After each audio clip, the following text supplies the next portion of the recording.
Hey folks, how's it going? This is Iron Seagull here, back with more Let's Play Dream Daddy. So let's get right back into this. What'll it be? One beer, please. Sure thing, boss. The bartender slides me an ice cold beer. I take a sip and enjoy the refreshing taste. Say, are you Jim or Kim? I'm Neil. Oh. I awkwardly turn my attention to the game, which is playing on one of the TVs on the wall. As luck would have it, my team of preference is not only playing, but is currently in the lead, which is always a good thing. Brightly colored mascot, which is some kind of animal, does cartwheels. Silently cheer on my favorite team, hoping that I don't get into any confrontational arguments with a fan of the opposing team. Several people in this bar are wearing the distinctive colors of the team I dislike, although I believe from their demeanor that, like me, the passion for their team is all in good fun. Hey. A middle-aged woman holding a nearly empty wine glass slides up to the bar and sits uncomfortably close to me. Hey, sailor. Oh, hello. Good to see fresh meat in here. What? I'm Mary. Come here often? Oh no, I actually just moved to this part of town today. I'm Lance, by the way. Are you watching the game? Yeah, my preferred team is in the lead. If they keep this up, they'll win the game with ease. Oh, I love that team. And also, I love that game. I love someone who knows their way around balls. I don't know if you just heard me take that deep breath, but I was like, yep, I know what you're doing. I know exactly what you're doing. I'm getting the impression that she's a little drunk. Buy a gal a drink? Yeah, I'm not gonna be a jerk. Let's buy her a drink. This time, anyway.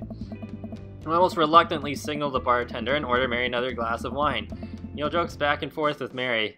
They're clearly friends, and this clearly isn't her first time doing this. She tips her glass at me. Suppose I gotta keep you company now. Oh. So, what do you want to know? What's the latest gossip around here? You came to the right broad.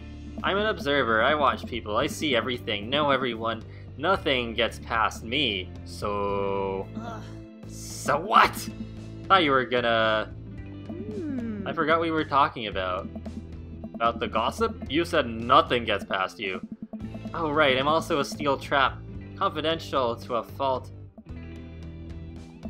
So, what else can you tell me about this part of town? It's quiet, that's for sure. If you want an idyllic little life with white picket fences, this is the place to do it, but every town has its secrets, you know? She takes a sip of her drink. That was a little too ominous for my taste.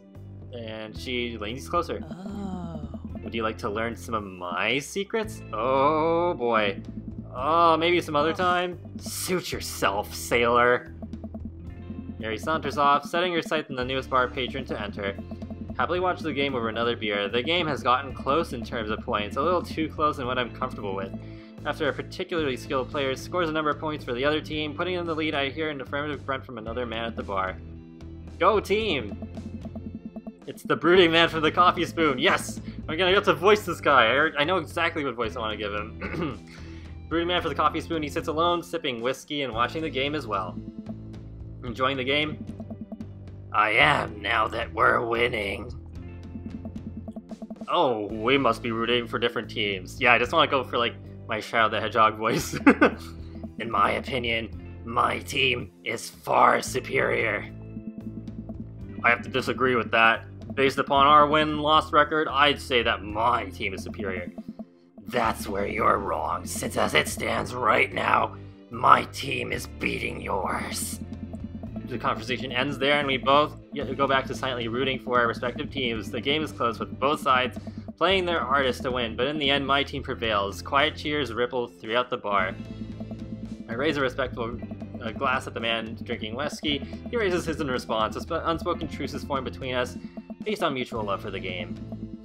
Still not saying what sport it is. I guess it's just up to our interpretation. He motions over to the bartender, who pours 2 glasses of whiskey. The man slides one over to me. The name's Robert. Thanks, I'm Lance. You must be new here. Mary already hit on you? Yeah. Robert chuckles. She's a peach. Well, you picked the best bar in town. As slimy as it is, you'll never find a better spot than Jim and Kim's. Is there actually a Jim or Kim that runs this place? No, that'd be Neil. Neil is from across the bar. Good guy, Neil. Not enough Neils in this world. Okay. You a whiskey fella or a beer fella? Beer, but I'll drink most things. You like shots? Ooh, shots fired. I don't like them. Well, that's gonna be a problem. Whoops. Robert nods to Neil, serves at 2 shots of whiskey. He hands one to me. Here's to your health. We take the shots. The whiskey burns going down, but I try my hardest to look tough. Wait, I think this is what making friends is. Okay, Lance, this guy's out of my friend league, but I think if I play my cards right, we'll be pals in no time. Regu likes to compliment his hand tattoo. We're not supposed to compliment his hand tattoo, though. So let's compliment the jacket. I actually like it. It looks cool. Yeah, we do have that in The Sims 4. I like your jacket. Thanks. Been in my family a long time. Passed down from firstborn to firstborn. Curse, some would say. Man, this guy is mysterious and cool. Way cooler than I am, at least. Robert signals to the bartender for another round. What are you doing here tonight? Daughter kicked me out of the house, running from my problems, trying to make friends. Let's go with trying to make friends. I'm new in town, figured it might be good to put myself out there. You seem pretty cool. The key to being cool is acting like you don't care about anything, but actually care very deeply about everything to the point where it's debilitating. Really? Robert downs the rest of his drink. Of course not. He gets up.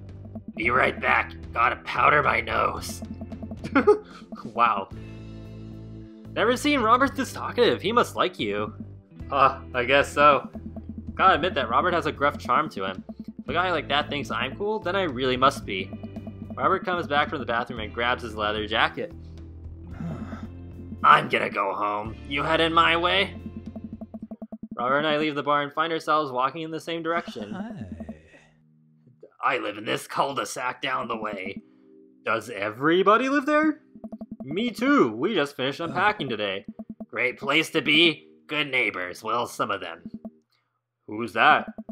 We get to Robert's house, which is a few houses away from mine. Stop, and he turns to me. I don't kiss and tell, Lance. So are we doing this or what? What? You know, do you want to come inside or not? A wave of realization rushes over me. I blush. Let's lay it on smooth. Well, I don't see why not. That sounded smoother in my head. Let's do it. Are we already, like... I follow him up to his door. He fumbles with his keys for a second and unlocks the door, leading me inside. The moment the door closes behind us, he pushes me up against the wall and kisses me, grabbing my hips. I knew it. I knew this is where it was going. Well, I don't know how long this game is, actually, but we're already building up a romance. Come on! Robert takes my hand and leads me up the stairs and to what I assume is his bedroom, but it's so dark that I can't see anything but Robert's intense expression. Kisses me again, and I can hear him chucking off his jacket. I clumsily take off mine too. His hands run down my chest, and suddenly he's tugging my belt. I don't normally do this. Do you want to stop? No. Let's go all the way, man. We've already gone this far. No. Good.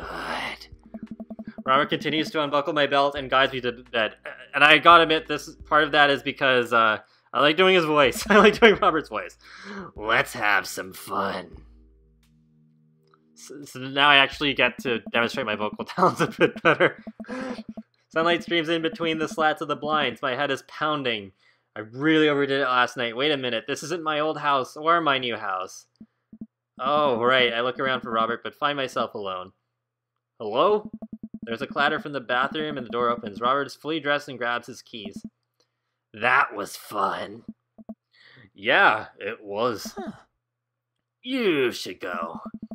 That's certainly not what I was expecting. Well, talk to you later. Robert cracks a smile. Sure, your clothes are over there. I hastily get dressed and show myself out. The sun is unbearably bright. I need to lie down. I start to make my way back home when I suddenly remember... Amanda! I rush back home and throw the door open. Something smells delicious. Amanda? Amanda runs out of the kitchen and looks slightly disappointed. Oh man, I was kind of hoping you had gotten kidnapped and I was gonna have to come to rescue you. No, I made a friend at the bar last night and ended up sleeping over at his place. Where are the Emmas? They left a little while ago. Oh, you guys have fun? Yeah, watched some movies, ate snacks, stole a car, you know, usual sleepover stuff. You teens and your larceny.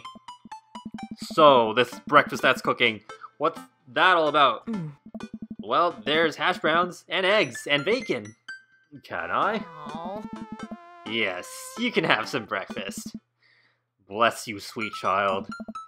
My head throbs. Ugh, I gotta do something about this hangover. Amanda, your loving father might have overdone it last night. Oh, somebody's hungover. Father of the year. You won't happen to have any aspirin or... I got just the thing, hang on. Amanda runs to the fridge and pulls out a jar of pickles. Amanda, what? Drink this. The pickle juice? Yep, it's what I used once. I would assume someone would use. I would also assume that it works pretty well. Although I've never tried it before and won't try it, obviously. Who raised you, Amanda? And staying yet resigned, side eye. Who raised you? You did? Right. Do as I say, not as I do.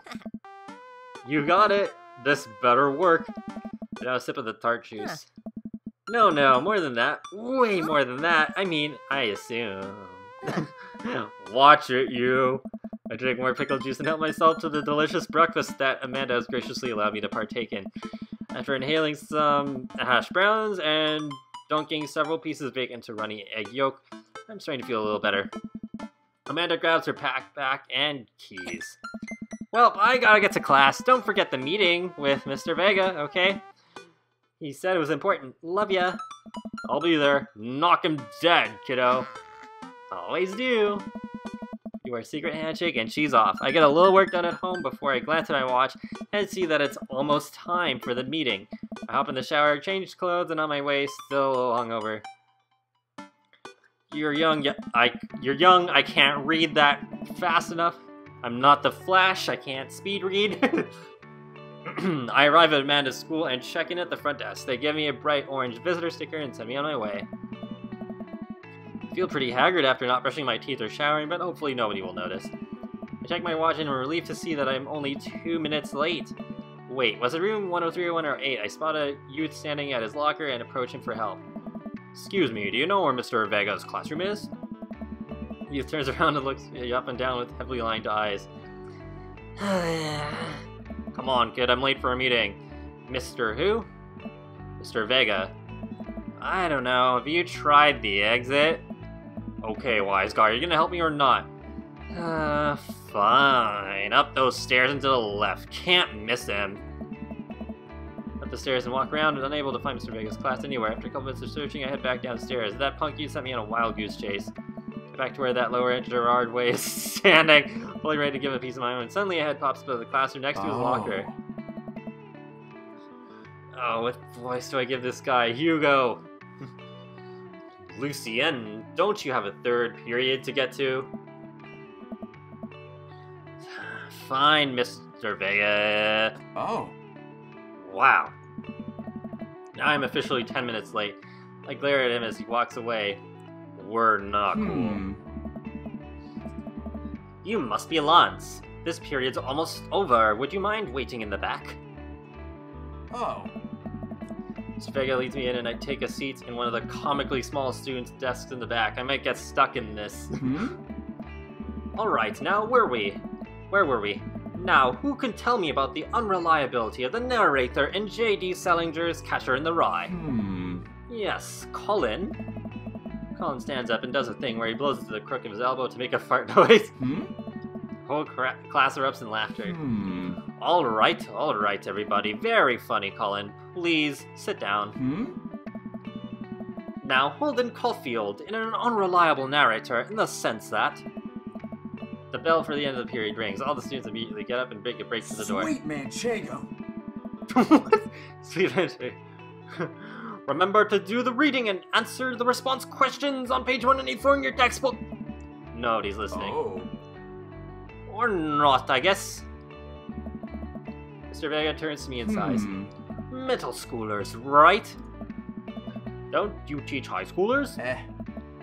Both. You know, budget cuts.